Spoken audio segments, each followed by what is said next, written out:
মঠবাড়িয়ায় বিয়ের ৩ মাসের মধ্যেই প্রবাসীর ২ লক্ষাধিক টাকা ও স্বর্ণালংকার নিয়ে অন্য পুরুষের হাত ধরার অভিযোগ পাওয়া গেছে দিবা আক্তার নামে ১৯ বছর বয়সী এক যুবতীর বিরুদ্ধে।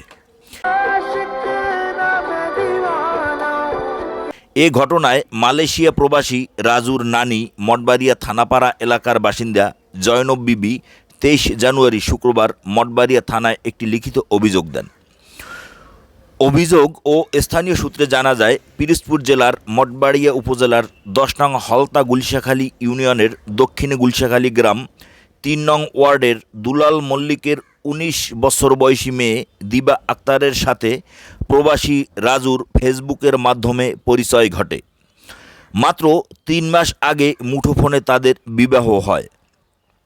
বাস্তবে রাজু স্ত্রীকে কাছে না পেলেও স্ত্রীকে খুশি রাখতে প্রবাসী রাজু মোবাইল ফোন, স্বর্ণালংকার ও বিভিন্ন সময় ২ লাখের বেশি টাকা দেয়। বিয়ের ৩ মাসের মাথায় এই সুন্দরী দিবা আক্তার অন্য আরেক ছেলের প্রেমে আসক্ত হয়ে রাজুকে ডিভোর্স পাঠিয়ে দেয়।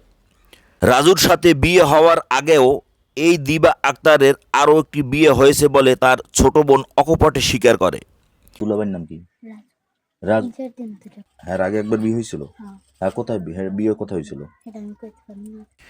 সেই ছেলেকে জেলও খাটিয়ে ৮০,০০০ টাকা হাতিয়ে নেওয়ার অভিযোগ রয়েছে এই দিবা এবং তার পরিবারের বিরুদ্ধে। আপনারা যে রাজুর একটা বিয়ে হয়েছে, হ্যাঁ, সে ব্যাপারে আমরা শুনছি যে বিয়ে হয়েছে, কিন্তু এর আগেও একটা বিয়ে হয়েছিল। আপনার দৌতলার উপরে তার আদালতে মামলা করিয়ে সেই ছেলে জেলও খাটছে এবং ৮০,০০০ টাকা না কত টাকা জরিমানাও দিচ্ছে। জেলও খাটছে খালি একদম অনর্থকভাবে ছেলের বোগাইছে। আবার এখন কিছুদিন আগে শুনছি বিয়ে হয়েছে এরকম, তারা অনেক টাকা সোনা দানা দিয়েছে, টাকা পয়সা দিয়েছে এবং এই বিয়ের সাথে জড়িত ছিল সোরাব হলাদার আর শাহজাহান হলাদার এবং তার ফ্যামিলি দুইটাই। কারণ তারাই এটা বলতে পারে ভালো যে কত কি দিয়েছে। এখন তো শুনি যে আবার সেই মেয়ে আবার ডিভোর্স দিয়ে দিয়েছে। আমাকে রাজু আর টাকা নিছে কি? টাকা মানে ওর দিয়েছে, মানে দিবাকে বলে দিয়েছে ২ লাখ। এটাকে তো বিয়ে হয়েছিল ওই গাজীবাড়ি গুছিয়ে গাজীবাড়ির নাতিগুলা, কিন্তু বাড়িটা কোথায় খুচুনচুরার দিকে জানো, আমি পুরো এইরকমই করে। সরজমিনে গেলে সাংবাদিকদের উপস্থিতি টের পেয়ে দিবা আক্তার আত্মগোপনে যায়।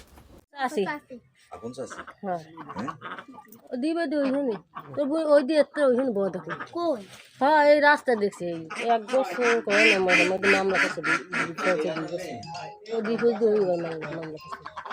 ছোট বোনকে দিয়ে ঘরে তালা ঝুলিয়ে দেয়।